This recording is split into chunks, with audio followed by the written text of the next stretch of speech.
Over 5 billion people worldwide lacking access to essential medicines and health services, says the UN report of March 2015. Every year, millions of people succumb to diseases like malaria, tuberculosis, hepatitis B, dengue, and numerous others, just because of limited access to medicines due to their unaffordable prices. This has also been a recurrent concern for the global community ever since the agreement on trade related aspects of intellectual property was introduced as a covered agreement under the World Trade Organization. The TRIPS agreement is a charter for strengthening the intellectual property rights. In the past 25 years, there have been instances where the owners of intellectual property rights have tried their level best to extract exorbitant amount of rents from the users of proprietary products. Possibly the most glaring of such examples was the exceptionally high prices that several large pharmaceutical companies had charged after the onset of HIV/AIDS, the last major pandemic that had worldwide ramifications. In 2019, about 30.8 million people were living with HIV around the world, out of which 25.4 million were receiving the treatment, but still 5.4 million people lack those facilities. A similar situation has now surfaced up with the advent of COVID-19 pandemic, which has taken a toll on a fathomless number of lives all around the world and is still extending its cobweb in all directions, sparing none.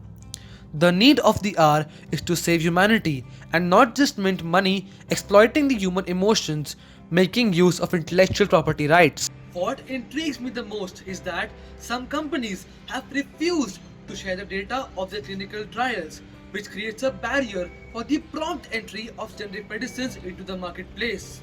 As always, IPRs have often proven to be an impediment to the transfer of technology and know-how. Upon graduating from the Trobe University, I will be able to express myself rationally with a pragmatic approach towards such matters of poignance. I will get a good head start that I need widen my horizon for self-growth, as I will be a part of a global community which will give me a conducive environment for self-growth and empathy for different communities. If I get the opportunity of winning this prestigious scholarship, I will be able to follow my aspirations without any impediment in between my way of achieving what I have always dreamt of, since I have always believed in self-reliance. The La Trobe University has always lured in the famous Indian leaders and celebrities into its cultural and intellectual charm. The First Lady Prime Minister of India, Miss Indira Gandhi, Miss Vidya Balan, Mr. Amitabh Bachchan, and Mr. Shah Rukh Khan, to name a few. Being an Indian myself, I clicked with the ethos and culturally rich heritage all at once. Being an active member of the National Cadet Corps, I also got the honor to attend a 10-day long pre-Republic Day camp. I am a national level horse rider and a passionate volleyball player, and my perseverant efforts in equestrian earned me a scholarship of Rs 1 lakh presented by the Chief Minister of Rajasthan.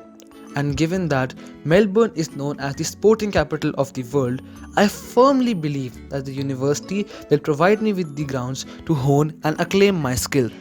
The reason why I wanted to pursue law from this esteemed university is that I have observed that in this fight between money and power versus humanity, humanity has always lost. And whether it is the developing nations or the people within them who lack the money and power are often denied their rights, the right to life, the right to seek medical treatment, and the right to live a healthy life. In order to communicate my idea, I will lead the scaffold to pave way for the manifestation of my ideology, and I trust that La Trobe University is going to provide me with the required tools and techniques to realize my goal.